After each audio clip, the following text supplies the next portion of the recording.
Nakikinig sa Target On Air. Target On Air. House represent dito sa Target On Air. Eto, nasa linya ng ating komunikasyon mga kaibigan, si 2nd District mula dyan sa Cavite, si Congresswoman Lani Mercado Revilla. Ma'am, magandang hapon po. Hello Rex, magandang hapon po sa iyo at sa inyong mga tagapakinig. Nako, kaya kami napatawag agad. Diyan sa barangay sa 41, mukhang ang bilis nung yung relief operation na pinamahagi nyo, Congresswoman.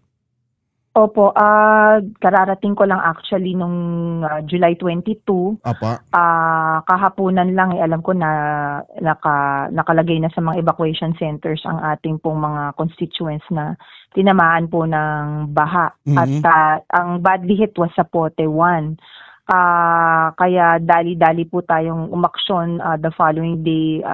Nag-assemble po yung mga teams namin for relief packs kasi may mga nahihingi kaming tulong sa DSWD pero hindi pa rin sapat sa mga kahilingan ng ating mga barangay officials. Kaya nagsagawa ho kami ng relief distribution. This is not government money. Personal po ito. Agaran po kami nag-repack at sumagot at kumbagay 2,500 po ang relief packs na napamahagi po natin sa Pote 1 at naikompleto po natin hanggang kaninang umaga po. Ngayon pong alas 4 sa Pote 2 naman po yung ating pong aaksyonan. Opo, at kanina ma'am naikwento ko bago namin kitawagan, ito ba yung konting ulan talagang halos inilulubog sa bahay itong sa Pote 1 na to?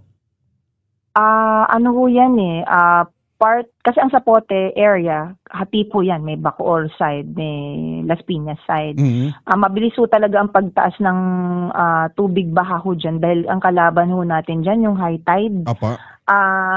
Plus, ang mga bahay po talaga dyan, depressed po, dikit-dikit.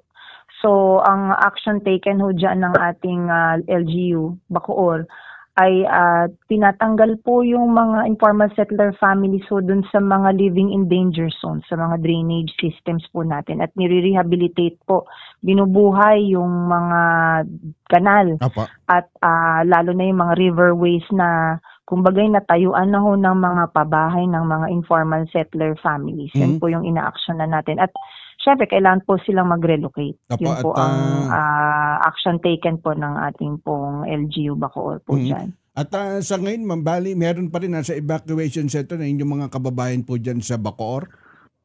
Opo, meron pa rin ho kaming bukas na evacuation centers. Meron ho kaming 40 bukas sa ngayon. At so far, meron ho kaming 1,014 families na nandoon pa rin na nakaantabay dahil papasok pa ho itong bagyong Emong. Hindi pa ho rin ho natin alam kung hanggang kailan po itong pagbuhos ng tubig ulan.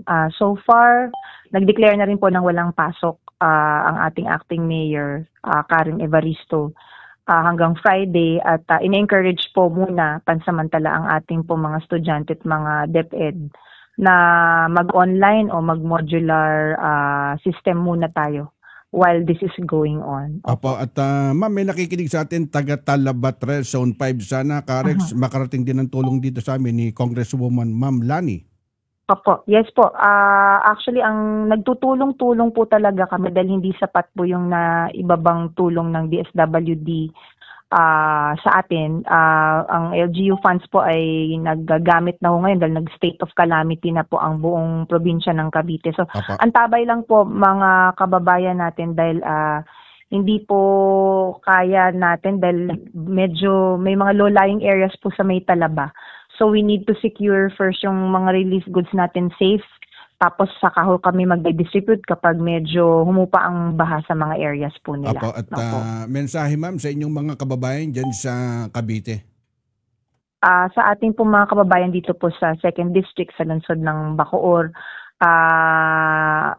manalangin po tayo dahil medyo nagkakasunod-sunod itong ating mga bagyo. Hindi ho, ihinto ng saglit ang ulan tapos bubuhos na naman. Plus nasasabayan pa ng problema natin sa high tide dahil tayo po ay catch basin ng lalawigan. We can only do so much. So far, at least pag humihinto naman ang ulan, medyo mabilis naman po ang paghupa ng baha.